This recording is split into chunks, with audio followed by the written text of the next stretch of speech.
नमस्कार दोस्तों, कैसे हैं आप। स्वागत है आपका हमारे चैनल एस जी लर्निंग में। और आज हम बात करेंगे 14 अगस्त, जो कि आज की डेट है, आज की तिथि है। उसके कुछ करंट अफेयर्स की महत्वपूर्ण 10 प्रश्नों के बारे में आज हम बात करेंगे।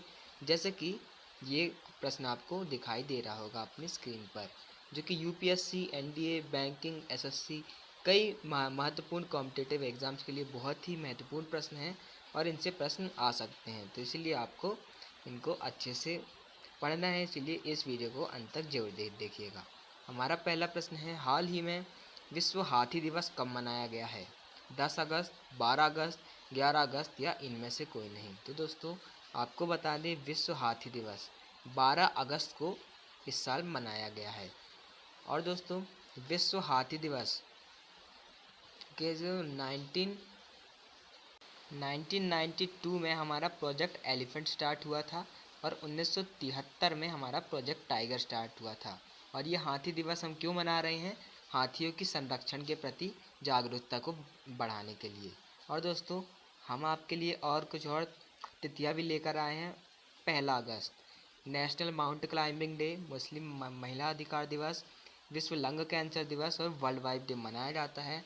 उसी प्रकार 3 अगस्त को भारतीय अंगदान दिवस, 6 अगस्त को हिरोशिमा दिवस, 7 अगस्त को राष्ट्रीय हथकरघा दिवस, 8 अगस्त को अगस्त क्रांति दिवस, 9 अगस्त को नागासाकी दिवस, जो कि अमेरिका ने बम गिराए थे जापान के ऊपर, विश्व आदिवासी दिवस, 10 अगस्त को विश्व जैव ईंधन दिवस, वर्ल्ड फॉसिल फ्यूल डे, और 12 अगस्त को अंतर्राष्ट्रीय युवा दिवस और विश्व हाथी दिवस। तो ये आपको याद रखना है कि जो विश्व हाथी दिवस है वो 12 अगस्त को मनाया जाता है।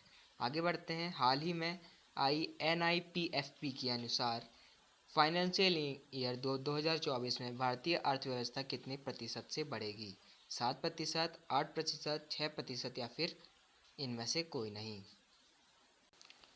तो दोस्तों NIPFP का फुल फॉर्म होता है national institute of public functions and policy, या फिर national institute of public finance, माफ़ कीजिएगा, एंड पॉलिसी। तो ये आपको याद रखना है इसका फुल फॉर्म भी।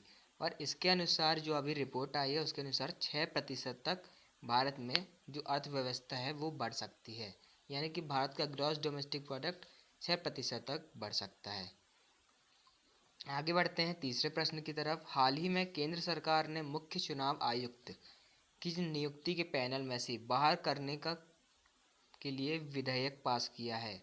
प्रधानमंत्री, CJI, नेता विपक्ष या इनमें से कोई नहीं। तो दोस्तों अभी तक जो मुख्य चुनाव आयुक्त यानी कि जो मेजर इलेक्शन कमिश्नर होते हैं उनको चुनने के लिए होते थे प्रधानमंत्री, चीफ जस्टिस ऑफ इंडिया, एक विपक्ष का नेता और कैबिनेट मंत्री। जो प्रधानमंत्री हैं वो रूलिंग पार्टी के, कैबिनेट मंत्री रूलिंग पार्टी के, विपक्ष का जो नेता है वो न्यूट्रल, और हमारे CJI भी न्यूट्रल। तो अब दोस्तों हमारी केंद्र सरकार ने CJI, chief justice of India को इससे हटाने की मांग की है, जिससे क्या होगा, मुख्य चुनाव आयोग के ऊपर रूलिंग पार्टी ही चुनेगी, क्योंकि रूलिंग पार्टी के 2 वोट हो जाएंगे, इसलिए उनको ये फ़ायदा होगा। तो ये होगा सही आंसर इसका बी, CJI। आगे बढ़ते हैं। हाल ही में किसने राष्ट्रीय प्रशिक्षुता संवर्धन योजना में प्रत्यक्ष लाभ हस्तांतरण का शुभारंभ किया है। नरेंद्र मोदी, अमित शाह, धर्मेंद्र प्रधान या इनमें से कोई नहीं। नेशनल अप्रेंटिस स्कीम कि किसने इसमें प्रत्यक्ष लाभ हस्तांतरण, तो दोस्तों डायरेक्ट प्रॉफिट ट्रांसफ़र जो है वो किसने शुरू करवाया है। तो दोस्तों इनको आप पहचानते होंगे, ये हमारे एजुकेशन मिनिस्टर श्री धर्मेंद्र प्रधान जी ने अभी इस स्कीम को लागू किया है, डायरेक्ट प्रॉफिट ट्रांसफ़र। और दोस्तों ये कौन सी पार्टी से बिलोंग करते हैं आपको नीचे कमेंट में बताना है। आगे बढ़ते हैं। हाल ही में नेहरू ट्रॉफी बोट रेस का 69वां संस्करण कहाँ होगा। कोच्चि, अलापुझा, हैदराबाद, इनमें से कोई नहीं। तो दोस्तों नेहरू ट्रॉफी बोट रेस जो कि हर साल ओनम फेस्टिवल पर मनाई जाती है केरल में, वो कहाँ होगा। तो दोस्तों अलापुझा, जो कि एक बहुत ही फेमस हिल स्टेशन भी है, वहाँ पर ये बोट रेस होगी। और दोस्तों केरल के बारे में बता दें कि केरल की विधानसभा में राज्य का नाम बदलने के लिए विधेयक पारित हुआ है। हम आपको बताएं कि केरल की जो भाषा है मलयालम, उसमें केरल का शाब्दिक अर्थ होता है केरलम, तो इसलिए केरल का नाम बदलने के लिए केरलम कहा गया है। केरल की विधानसभा में सर्वसम्मति से यूसीसी के खिलाफ प्रस्ताव भी पारित किया गया है। थेयन अनुष्ठान कला का आयोजन भी केरल में किया गया। लू के कारण सबसे ज़्यादा मौतें जो हैं वो केरल में ही हुई हैं। तो ये हमने आपको केरल से जुड़े कुछ महत्वपूर्ण तथ्य बताए जो आपको याद रखना है। और दोस्तों केरल क्या है, आप जानते होंगे केरल एक दक्षिण भारत का राज्य है जो जिसका कैपिटल है तिरुवनंतपुरम। इसकी राजधानी है तिरुवनंतपुरम या त्रिवेंद्रम। इनके चीफ मिनिस्टर है पिनरई विजयन और इनके गवर्नर है आरिफ मोहम्मद खां। तो ये आपको याद रखना है केरल से संबंधित। अब बढ़ते हैं छठवें प्रश्न की तरफ। हाल ही में भारत ने कब तक प्राकृतिक गैस हिस्सेदारी को 3 गुना बढ़ाकर 15% करने का लक्ष्य रखा है? तो दोस्तों भारत सरकार, मोदी सरकार ने 2030 तक हमारी जो गैस हिस्सेदारी है उसको 3 गुना बढ़ाकर, अभी वो 5% है, उसको 3 गुना बनाकर 15% करने का निर्णय लिया है 2030 तक। तो ये आपको याद रखना है। आगे बढ़ते हैं। हाल ही में भारत के कितने और हवाई अड्डों पर डिजी यात्रा सुविधा की शुरुआत की जाएगी?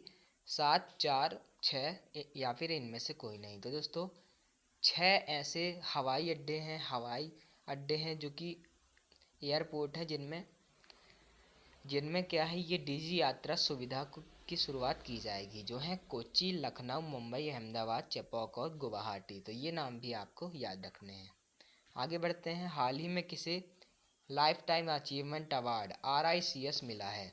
वरुण कुमार, सुभाष रूनवाल, मनप्रीत सिंह या इनमें से कोई नहीं? ग्लोबल लीडर अवार्ड 2023 की भी हम अभी बात करेंगे। RICS यानी कि रॉयल इंस्टीट्यूशन ऑफ चार्टर्ड सर्वे अभी मनप्रीत सिंह या फिर वरुण कुमार को ना मिलकर सुभाष रूनवाल को मिला है, जो कि एक बहुत ही बड़ी उद्योगपति हैं।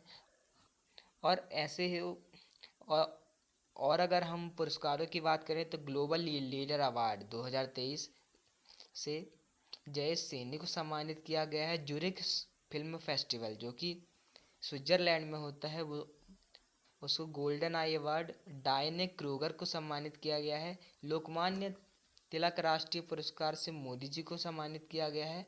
शेखरी चंदन ने प्रतिष्ठित माइट फ्रैंकलिन साहित्यिक पुरस्कार जीता है। और रतन टाटा जी जो कि भारत के रत्न माने जाते हैं, उनको पहला उद्योग रत्न अवार्ड मिलेगा। आगे बढ़ते हैं। हाल ही में reserve bank of India RBI ने UPI लाइट के लिए प्रतिदिन लेन देन की सीमा को बढ़ाकर कितने रुपए कर दिया है? 400, 500 या फिर इनमें से कोई नहीं? तो दोस्तों पहले थी 200 रुपये, अब उसको बढ़ाकर RBI ने 500 रुपये कर दिया है। और दोस्तों RBI की स्थापना कब हुई थी ये आपको मुझे कमेंट में बताना है, मेरे को बहुत अच्छा लगेगा। तो ये आपको कमेंट करना है। और दोस्तों आज का हमारा मोटिव है कि हम इसमें 40 लाइक लेकर आएँ इस वीडियो में। तो भी आपको इसको भी पूरा करने की कोशिश करनी है, क्योंकि ऐसे ही हम रोज़ ऐसे भी वीडियो लाते रहेंगे। आज का आखिरी प्रश्न। हाल ही में सेबी ने IPO लिस्टिंग में लगने वाले समय को घटाकर कितना कर दिया है? 4, 3 या 5? दोस्तों पहले IPO की लिस्टिंग में 6 दिन लगते थे, अब उसको हटाकर 3 दिन कर दिया गया है। तो दोस्तों धन्यवाद। और करंट अफेयर से संबंधित महत्वपूर्ण प्रश्नों के लिए हम हमारे चैनल SJ लर्निंग को सब्सक्राइब करना मत भूलिएगा। धन्यवाद, थैंक यू वेरी मच। और स्वतंत्रता दिवस की आपको ढेरों शुभकामनाएं।